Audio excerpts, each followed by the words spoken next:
तो दोस्तों कैसे हैं आप सभी लोग। स्वागत करते हैं एक और नई सीरीज के एक नए पार्ट के साथ। आई होप हमारी वीडियोस अगर आपको अभी तक पसंद आ रही हैं तो हमारी वीडियोस को लाइक करना मत भूलिएगा और सब्सक्राइब करना हमारे चैनल को मत भूलिएगा और बेल आइकन को ऑल पे जरूर सेट कर दीजिएगा ताकि नोटिफिकेशन आप तक जल्द से जल्द पहुंचता रहे हमारे एक नए एपिसोड के बारे में। और कमेंट कर अपनी राय देना तो बिल्कुल मत भूलिएगा, क्योंकि उसी से हमें पता चलता है कि आपको यह एपिसोड कितना ज़्यादा पसंद आ रहा है और कितना पसंद नहीं आ रहा है। आप सभी से एक ही रिक्वेस्ट करना चाहूँगा, अगर आप सभी लोग हमारे इस वीडियो पर 1000 लाइक करवा देते हैं तो हमारा नेक्स्ट एपिसोड तभी रिकॉर्ड होना स्टार्ट होगा। अन्यथा पहले ही बता दे रहा हूँ, अगर 1000 लाइक्स नहीं होते हैं मैं इसका नेक्स्ट पार्ट रिकॉर्ड करने के लिए तब तक नहीं स्टार्ट करने वाला। और ये चीज़ मैं आपको पहले ही बता देता हूँ ताकि आप बाद में ये ना पूछो भाई नेक्स्ट पार्ट कब आ रहा है। तो चलिए ज़्यादा टाइम वेस्ट नहीं करते हैं और स्टार्ट करते हैं इसके पहले पार्ट को और मिलकर एंजॉय करते हैं नई धमाकेदार सीरीज़ के। एपिसोड की स्टार्टिंग में हमें एक आसमान दिखाया जाता है। उस आसमान में एक जोरदार धमाका होता है जिससे कारण वहाँ के आसपास का जो एरिया होता है पूरा उस धमाके की एनर्जी से भर जाता है और उसी आसमान से हमें किसी को गिरते हुए दिखाया जाता है। और दूसरी तरफ हमें दिखाया जाता है कि उस आसमान में से कोई और नहीं बल्कि में एक सुंदर सी कन्या यानी कि एक लड़की आसमान में से गिरने में लगी हुई होती है और गिरते गिरते वह अपने आप से ही कहने में लगी हुई थी शिट, आखिरकार अंत में आकर भी मैं इसे अपनी बॉडीज को अपनी साइकी को अवेकर नहीं कर पाई। चाहे मैं इस दुनिया में कुछ भी कर लूँ, चाहे मुझे अपने आप को मारना ही क्यों ना पड़े, लेकिन फिर भी मैं अपने इस इमॉर्टल फिनिक्स साइको को बिल्कुल भी नहीं जगा पाई। और वह इस वक्त बहुत ज़्यादा उदास होती है और आसमान से नीचे की तरफ गिर रही है। और हमें तभी इस लड़की का नाम बताया जाता है। इस लड़की का नाम मू ह्यूनियांग है और बताती है कि बचपन से लेकर आप तक आज तक मेरा साइको ना जागने के कारण मुझे इतनी ज़्यादा ह्यूमिलेशन का सामना करना पड़ा है। लोगों के द्वारा दी गई उस चीज़ का दर्द, उस चीज़ का डर, उस ऐसा लगता है जैसे कि मैं इस दुनिया से गायब होना चाहती हूँ। लेकिन तभी जब जैसे ही नीचे गिरने में लगी होती है उसे अचानक से होश आता है और वो जमीन पर धड़ाम से गिरती है, जिसके कारण जमीन पर एक जोरदार गड्ढा हो जाता है और वो कहने लगती नहीं, मैं इस तरीके से नहीं मर सकती। और उसी धमाके में से वो कन्या यानी कि वह लड़की उठने लगती है और उसकी हालत काफ़ी तक खराब हो गई होती है और उन्हीं जंगलों में वह गिर जाती है और दिखाया जाता है कि उसके मुंह से खून निकलने में लगा हुआ है और कहती है कि मैं अभी बिल्कुल भी नहीं मर सकती। और उसके पेट में भी काफ़ी तक चोट लगी हुई है और दिखाया जाता है कि वहाँ पर उसके पीछे से एकदम से बहुत बड़ा धमाका होता है और उसकी सारी की सारी एनर्जी रिलीज हो जाती है। वह अपने आप को अवेकन करने की कोशिश कर रही है लेकिन फिर भी वह अभी तक अवेकन नहीं हुई है और वो और भी ज़्यादा जीना चाहती है और फिर से कोशिश करना चाहती है और इसने अभी तक हार नहीं मानी है, भले ये फेल हो गई है इस बार। और वो इसी जंगल में उसी खून से लथपथ उस जंगल में पैदल पैदल चलना चालू कर देती है। रास्ते में जा ही रही होती है तभी सामने उसे एक छोटा सा घर दिखाई देता है जिसको देखकर वो सरप्राइज हो जाती है। उसको देखकर उसकी आंखें फटी की फटी रह जाती हैं और उसको देखकर कहने लगती है इसका मतलब ये हुआ कि इस जगह पर कोई इंसान रहता है।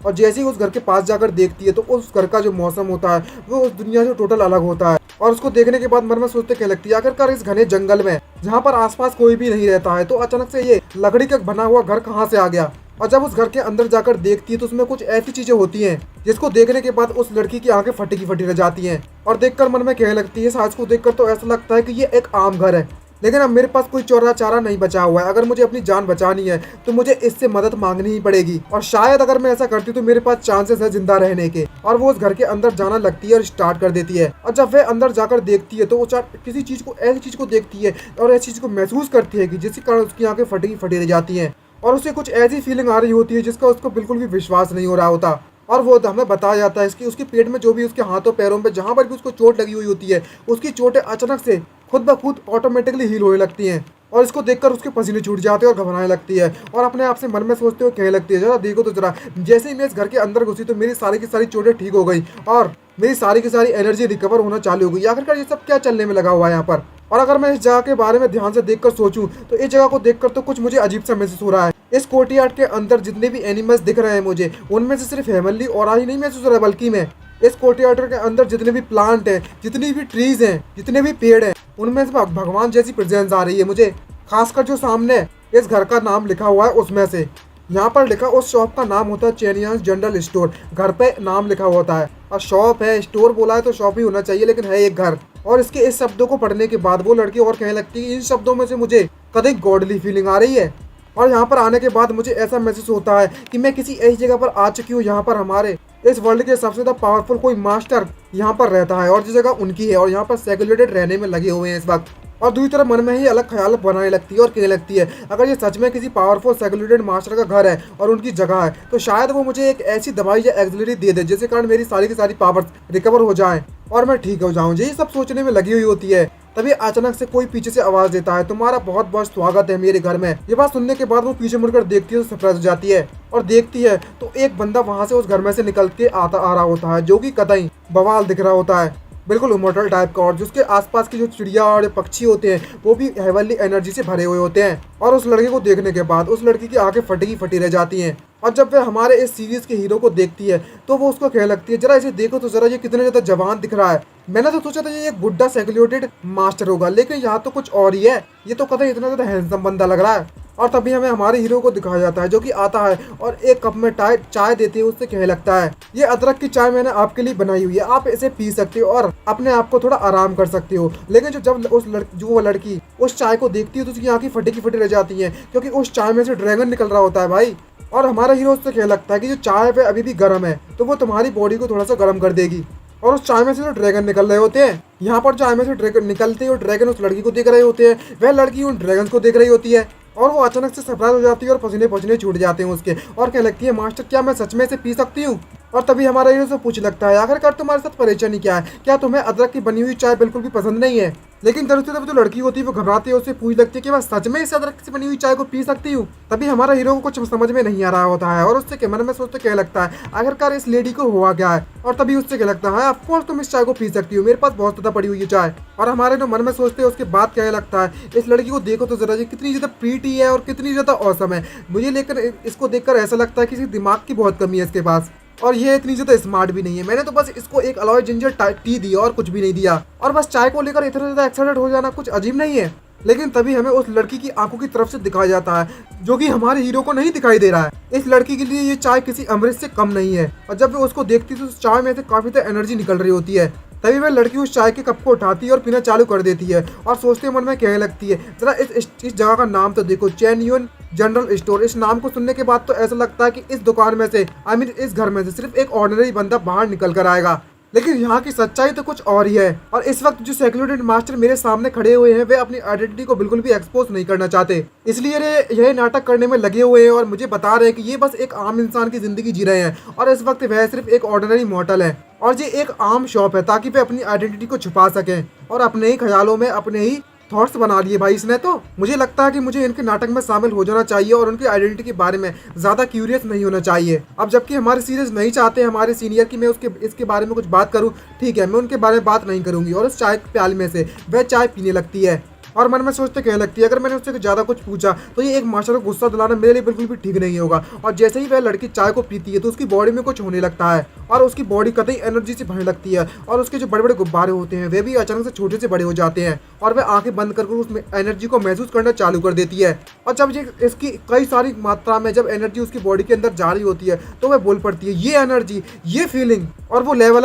अप हो जाती है, एक नहीं दो नहीं कई सारे लेवल अप हो जाती है। और लेकिन जो हमारा हीरो होता है वो उसको समझ भी नहीं आ रहा होता है कि आखिर ये लड़की कर क्या रही है, क्योंकि उसे एनर्जी नाम का ये भी नहीं पता हो कि एनर्जी कैसी दिखती है। और लड़की इस टी को पीने के बाद मन में सोचते कहने लगती है कि इस अलॉय जिंजर टी को पीने के बाद मेरी जो क्यू है और मेरी डांटन की जो एनर्जी वो सारी की सारी फुल हो गई है, और अगर मैं इस चाय को धीरे धीरे करके पीऊं तो मेरी कल्टीवेशन लेवल भी बढ़ जाएगी।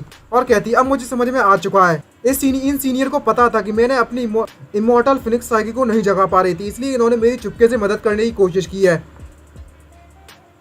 इन्होंने तो वाकई में मेरी सच में मदद कर दी है। और वो हमारे हीरो का शुक्रिया करती है, उससे कह लगती है, आपका बहुत बहुत शुक्रिया बॉस, और काफी तक खुश हो जाती है अपने आप को लेवल अप करने के बाद। और हमारा जब इस लड़की का चेहरा देखता है तो वो उसके चेहरे को देखने के बाद मन में सोचते कहने लगता है, इसको देखकर ऐसा लगता है कि ये जो लड़की है वो नॉर्मल हो चुकी है पहले जैसी, और इसकी आउटफिट देखकर तो ऐसा लगता है कि ये एक कल्टिवेटर है। और खैर मुझे इससे क्या, इस दुनिया के जो लोग हैं वह कल्टिवेटर्स हैं। और वो उस लेडी से कहने लगता है कि तुम काफी ज्यादा पोलाइट हो लेडी। और मन में सोचते कहने लगता है, आखिरकार इस दुनिया के जो कल्टिवेटर्स लोग हैं वो मुझसे काफी ज्यादा पावरफुल है, तो मुझे इससे क्या, मैं तो एक ट्रांसमिटर हूँ जो कि एक दूसरी दुनिया से आया हुआ है, और मैं इसका बिल्कुल भी कुछ नहीं कर सकता, यह मुझसे काफी ज्यादा पावरफुल है। और हमारा हीरो इस दुनिया के बारे में बताता है और कहता है कि इस दुनिया में जो सबसे ज्यादा पावरफुल है उसी के पास सबसे ज्यादा पावर होती है, और वो इस दुनिया में लोगों के सबसे ज्यादा ऊपर भी होता है। और इस दुनिया के जो पावरफुल लोग हैं वो आसमानों की ऊंचाइयों तक उड़ सकते हैं, और किसी भी टाइगर को तो एक मुक्के में ही चीड़ फाड़ कर देंगे उसका, इतने ज्यादा पावरफुल है इस दुनिया के लोग।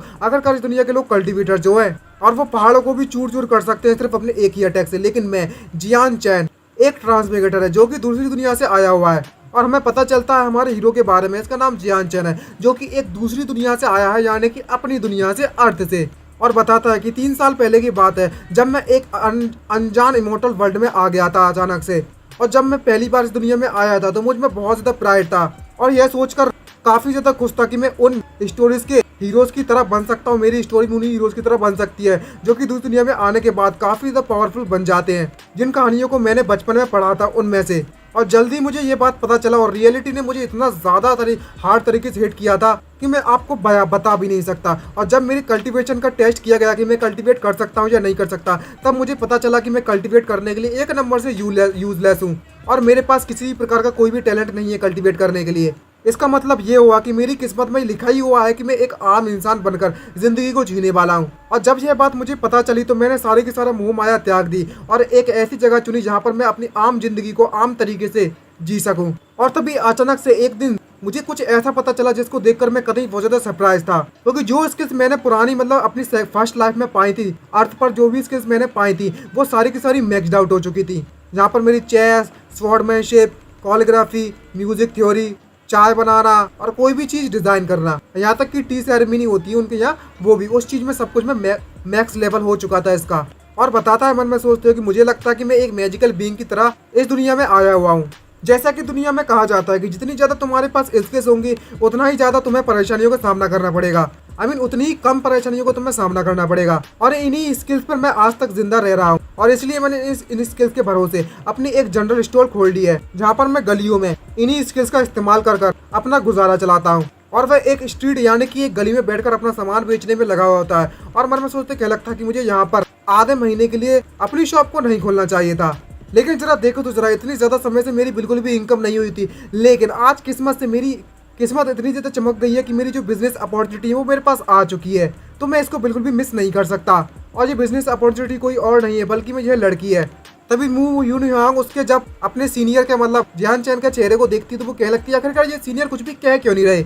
और जैसे ही वो उसके पीछे कुछ देखती है तो वो कतई सरप्राइज हो जाती है और देखती है कि पीछे के अंडे में से एक चिकन निकल रहा होता है। और उसको देखते हुए वो उसको देखकर कहने लगती है जरा इस स्केल्पचर को देखो तो जरा, जो कि सीनियर्स के पीछे खड़ा हुआ है, रखा हुआ है। और हमें पता चलता है कि ये एक असली चिकन नहीं है बल्कि मैं हमारे हीरो जियान चैन के द्वारा बनाई गई एक आर्ट है। जियान चैन की नजरों से बस ये एक आर्ट है और कुछ नहीं, लेकिन यूनहुआंग की नजरों से ये किसी खजाने से कम नहीं है। जैसे ही वो उसको देखती है तो उसे एक बहुत ज्यादा एनर्जी महसूस होती है और कहने लगती है अगर मैं इस बात को लेकर गलत नहीं हूँ तो यह एक हैचिंग फिनिक्स स्कल्पचर है, यानी कि एक ऐसी कला, एक ऐसी डॉल जिसमें फिनिक्स अंडे से बाहर निकल रही है। और इसको महसूस करते हुए दिखाया जाता है कि जो यूनिहांग होती है उसके अंदर की आग जाग उठती है और वो चारों तरफ से जलना चालू हो जाती है, क्योंकि इसकी फिनिक्स इमॉर्टल फिनिक्स साइक्यू है, वो फायर की एबिलिटी है इसके पास। इसलिए तभी उसकी बॉडी में उसे कुछ अजीब से महसूस होने लगता है और उससे क्या लगता है आखिरकार मेरी बॉडी के साथ क्या चलने में लगा हुआ है। मेरी बॉडी के अंदर जो फिनिक्स इमॉर्टल फिनिक्स साइक्यू है उसके साथ और उसके मर्डन्स के साथ कुछ होने में लगा हुआ है।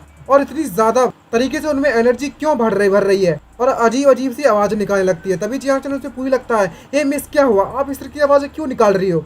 जिसको देखती हो जब वो होश में आती है तो उसका चेहरा टमाटर से लाल पड़ जाता है यूनहुआंग का, क्योंकि वो शर्म के मारे पगला जाती है और मन में सोचते कह लगती है कि मेरी मर्देंस की जो पावर वो अचानक से बढ़ गई, जिसके कारण मैंने अपने आप पर कंट्रोल खो दिया। अगर इन सीनियर से मुझे सही समय पर नहीं रोका होता तो मैं अपनी बॉडी की इस एनर्जी को बिल्कुल भी हैंडल नहीं कर पाती।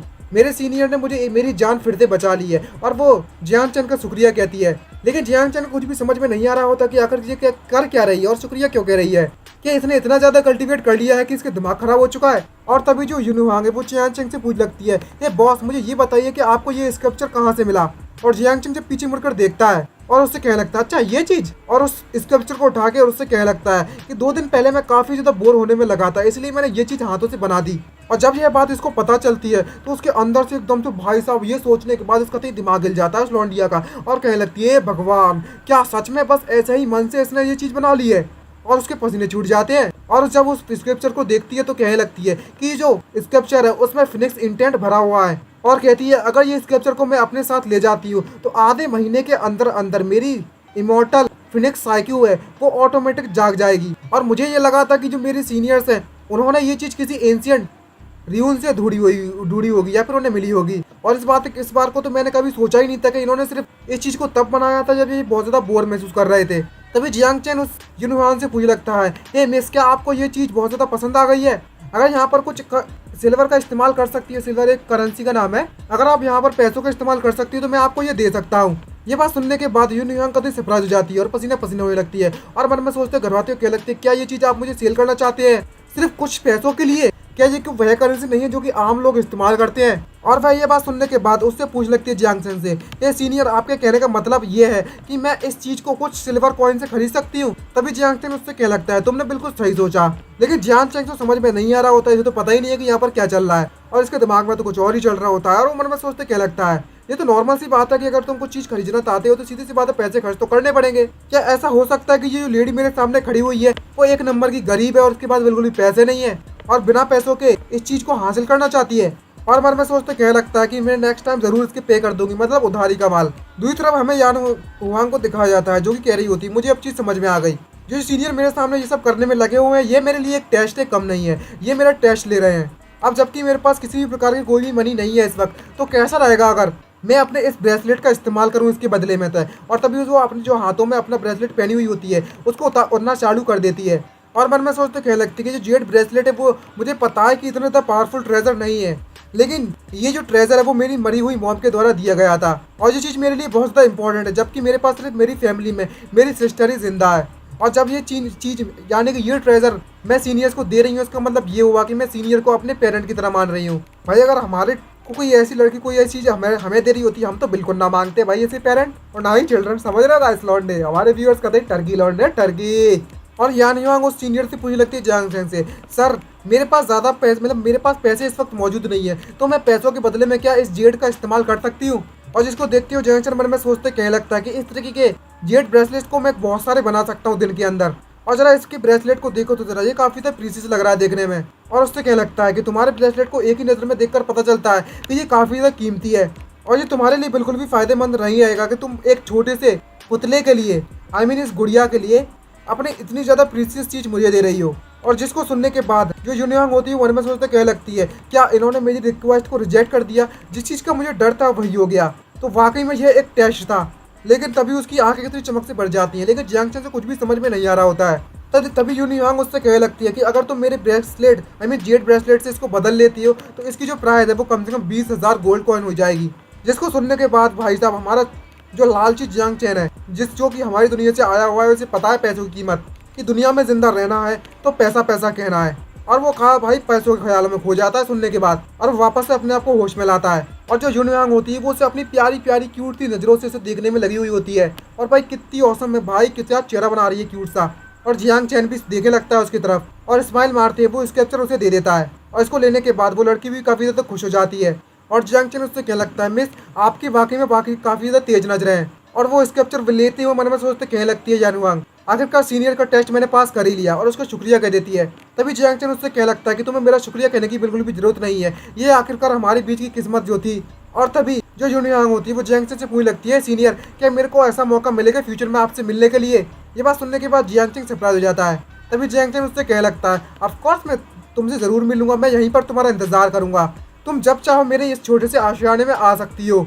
और यून युआंग मन में सोचते क्या लगती है, ये सीनियर की रियल मी आखिर क्या होगी? यह सीनियर मेरे सामने जो खड़े होंगे आखिरकार कितने ज़्यादा पावरफुल होंगे, जरा इनको देखो तो जरा ये कितने ज़्यादा हैंडसम लग रहे हैं। तभी हमें रियल मी इसके बारे में बताया जाता है कि आखिरकार इनकी जो कल्टीवेटर की रियल मी होती है वो किस चीज़ से बटी हुई है। पहली लेवल होती है मॉडल स्टेज की, दूसरी लेवल होती है मैजिक पावर रियल मी की, तीसरी लेवल होती है जिंदियान रियल मी की, उसके बाद आता है डाओ पंटक रियल मी, दूसरे बाद आता है धर्मा लक्षणा रियल मी, उसके बाद आता है इमोर्टल रियल मी। और वह अपनी एनर्जी को बढ़ाने में लगी हुई होती है उसके स्केप्चर के सहारे और कह लगती है, खैर मुझे इसके बारे में ज़्यादा सोचनी नहीं चाहिए, सबसे पहले मुझे अपनी पावर्स को बढ़ाना चाहिए। और इस वक्त मेरे लिए सबसे ज़्यादा इंपॉर्टेंट चीज़ यही है कि मेरी जो इमोर्टल फिनिक्स साइकिल है मैं इसे जल्द से जल्द जगा लूँ। मुझे पता है कि आज से और अभी से और इसी समय से मैं अपना रास्ता खुद तय करूंगी और खुद अपना रास्ता बनाऊंगी और मैं खुद एक रास्ता बन जाऊंगी। और तभी हमें दिखाया जाता है कि वे एक आग के गोले में तब्दील हो जाती है, जो कि देखने में बड़ा अजीब दिख रहा होता है। और इसी तरीके से वहाँ पर वह सीन खत्म हो जाता है। नेक्स्ट सीन में हमें दिखाया जाता है कि जो जियांग चेन होता है वो उठता है और अपनी नींद से उठता है और अंगड़ाइयाँ लेना चालू कर देता है। और अंगड़ाइयाँ ले तो कहने लगता है कि अब समय आ चुका है कि मैं इस गाँव के गलियों में अपनी फिर से एक नई स्टॉल खोल लूँ। और वह गाँव की गली में पहुँच जाता है अपने स्केप्चर को लेकर और मन में सोचते हुए जाते हुए कहने में लगा हुआ था, मैं उम्मीद करता हूँ कि आज भी मैं कुछ पैसे कमा लूँ, काफ़ी समय हो चुका है जब से मैंने मीट खाया है और तभी में उस टाउन की हिस्ट्री के बारे में बताया जाता है कि ये युवा टाउन है और कहा जाता है कि 100 सालों पहले यहाँ पर जो लोग रहा करते थे वे युवा हॉली लैंड के फॉलोअर्स थे। और लेकिन बदकिस्मती थे, जिस तरीके से यहाँ पर समय गुजरता गया सारी की सारी जो जगह है यहाँ पर जो वहाँ पर मोटर्स ने यहाँ रहना चालू कर दिया और यहाँ पर हजारों 10,000 लोगों के परमानेंट रेजिडेंट बन गए उसके बाद। और यहाँ पर हमें मार्केट में दिखाया जाता है जहाँ पर लोग कोई ना कोई चीज़ खरीदने में लगे हुए होते हैं तो कुछ लोग कोई ना कोई चीज़ बेचने में लगे हुए होते हैं। और वहीं पर जांग चेन भी अपनी शॉप खोलने के लिए वहाँ पर आ गया सीटी मारते हुए। तभी एक बंदा उससे क्या लगता है, शॉपकीपर जांग काफ़ी समय हो चुका है आपसे मिले हुए। और सभी लोग इसको देखकर ऐसा लगता है कि यहाँ पर जितने भी लोग हैं, जितने भी शॉपकीपर्स हैं और जितने भी यहाँ पर खरीदने वाले लोग हैं, वह सभी के लोग जियान को जानते हैं। और वह कहने लगते हैं, शॉपकीपर जियान तुम वाकई में बहुत ज़्यादा अच्छे बंदे हो, आपकी जो मेडिकल स्किल्स है वो भी एकदम टॉप नॉच की है। अगर ये आपके लिए नहीं होता तो मेरी जो डॉटर थी वो अभी जिंदा नहीं होती। तभी एक बंदा आता है और उससे पूछ लगता है कि आपसे मिले हुए काफ़ी तो समय हो चुका है कि कैसा लगा कि आप मेरे साथ कुछ लंच कर लिया है। और उस तरीके से सब लोग उसकी तारीफ करने में लगे हुए होते हैं। और तभी जियानचन हमें बताता है कि यहाँ पर मिस्टर ली और इसकी डॉटर ही नहीं है बल्कि में इस छोटी सी गली में जितने भी लोग हैं वह सभी लोग जियानचन से ट्रीटमेंट के लिए पूछने आते हैं जब भी वह लोग बीमार पड़ते हैं तब।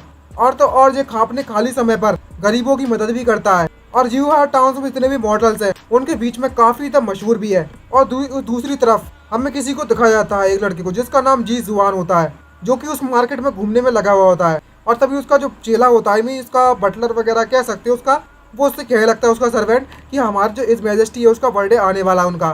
तभी जो प्रिंस होता है वो कहने लगता है मुझे पता है इसके बारे में। और जी जुआन उससे कहने लगता है कि मुझे ही पता है कि मेरे फादर के बर्थडे पर मुझे उनके लिए एक बहुत बड़ा तोहफा तैयार करना है ताकि मैं अपने बड़े ब्रदर से बिल्कुल भी पीछे ना रहूं। तो मुझे कुछ ऐसी चीज़ चाहिए जिससे मैं आगे निकल सकूं। लेकिन मैंने आखिरकार तुमसे कितनी बार कहा कि मुझे बाहर जाकर योर हाइनेस मत बुलाया करो, बल्कि मुझे यंग मास्टर कहा करो, समझ में आया तुम्हें? तभी वो सर्वेंट उससे कह लगता है हाँ समझ गया योर हाइनेस। भाई साहब ये वहीं पर लड़ना चालू कर देते हैं इस बात को लेकर। और तभी हमें बताया जाता है कि ये जो जीजुआन नाम का बंदा है वो उसके फादर का बर्थडे जल्दी आने वाला है, इसलिए वो बहुत ज़्यादा परेशान है और बहुत ज़्यादा डिस्ट्रेस्ड है। जो बल्कि में इसके जो ब्रदर्स है, बाकी जो ब्रदर्स है वो सिर्फ टैलेंटेड ही नहीं है बल्कि में उनके पीछे उनका मदर का भी हाथ है। इसके कारण उनके पास काफ़ी ज़्यादा रिसोर्सेज है कल्टीवेट करने के लिए। लेकिन दूसरी तरफ इसको देखा जाए तो ये अपने ब्रदर से किसी भी प्रकार से किसी भी तरीके से कम्पीट नहीं कर सकता और ये बिल्कुल भी नहीं चाहता था कि वह पूरी की पूरी जिंदगी अपने ब्रदर्स के नीचे ही गुजार दे। तो इसलिए इसने डिसाइडेड किया है कि वह अपने फादर के लिए एक बढ़िया तोहफा लेकर जाएगा और इसी तोहफे को ढूंढने के लिए मार्केट में आया हुआ है। लेकिन उसे कुछ भी समझ में नहीं आ रहा होता कि क्या लेना है। तभी अचानक से उसे कोई चीज़ ऐसी चीज़ दिखाई देती है जिसको देखकर उसकी आंखें फटी फटी रह जाती है, जहाँ पर एक एनर्जी की वेव सी उसकी तरफ बढ़ती हुई आ रही है। और कहने लगता क्या स्वॉर्ड इंटेंट, मेरी लाइफ में आज तक मैंने इतनी ज़्यादा पावरफुल स्वॉर्ड इंटेंट को महसूस नहीं किया है। तभी एक एनर्जी आकर सीधे इसकी बॉडी से टकरा जाती है, इसकी सोल से कहा जाए तो। और जिसको देखकर मैं मन में सोचते क्या लगता है ये कैसे पॉसिबल हो सकता है, ये सब क्या चल रहा है। और वो वही सन्नाटे से खड़ा हो जाता है। तभी उसका सर्वेंट होता है वो उससे पूछ लगता है यंग मास्टर क्या हुआ, आप ठीक है? और तभी जो यंग मास्टर होता है जी जुआन वो मन में सोचते कह लगता है कि मेरे पास कोई पावरफुल या फिर पीयरलेस स्वॉर्डमैन मौजूद है इस वक्त। और तभी वह सामने देखता है तो वहाँ सामने उसे जियानचेन दिखाई देता है। और इसको देखते हो कह लगता है कि इसको देखकर ऐसा लगता है बाहर से कि ये एक आम बंदा है और इसके आसपास किसी भी प्रकार का कोई भी ऑरा मौजूद नहीं है। तो यह बंदा बिल्कुल भी नहीं हो सकता जो मैं सोच रहा हूँ। लेकिन इसके पीछे जो राइटिंग लिखी हुई है और जब वो उस राइटिंग को पढ़ता है तो वहाँ में कई सारी स्वॉर्ड आ जाती हैं और उसमें से एनर्जी निकल रही होती है। इसको देखकर उसके पसीने पसीने छूट जाते हैं और कहने लगता है यह जो राइटिंग है वही उसमें से स्वॉर्ड इंटेंट आने लगाया है। मैं इस बात को लेकर पक्का श्योर हूँ। और उस पेंटिंग को घूरना चालू कर देता है, उस राइटिंग को। तभी जियांगचेन उसको नोटिस कर लेता है और सरप्राइज हो जाता है और मन में सोचते उसको देखकर कहने लगता है आखिरकार ये आ गया मेरा बिजनेस, अब यहाँ पर कुछ पैसे कमा सकता हूँ। और जियांगचेन मन में सोचते उसको देखकर कहने लगता है आखिरकार इस आम इंसान को देखो तो जरा, आखिरकार इस मॉडल का परेशानी क्या है, ये मुझे इस तरीके से क्यों घूरने में लगा हुआ है। तभी दूसरी तरफ उसका जो सर्वेंट होता है वो उसकी कॉलर पकड़कर यंग मास्टर को मतलब जी जुआन को पीछे खींच लेता है। इसको देखकर जी जुआन भड़क पड़ता है, उससे क्या लगता है आखिरकार तुम क्या कर रहे हो मेरे साथ।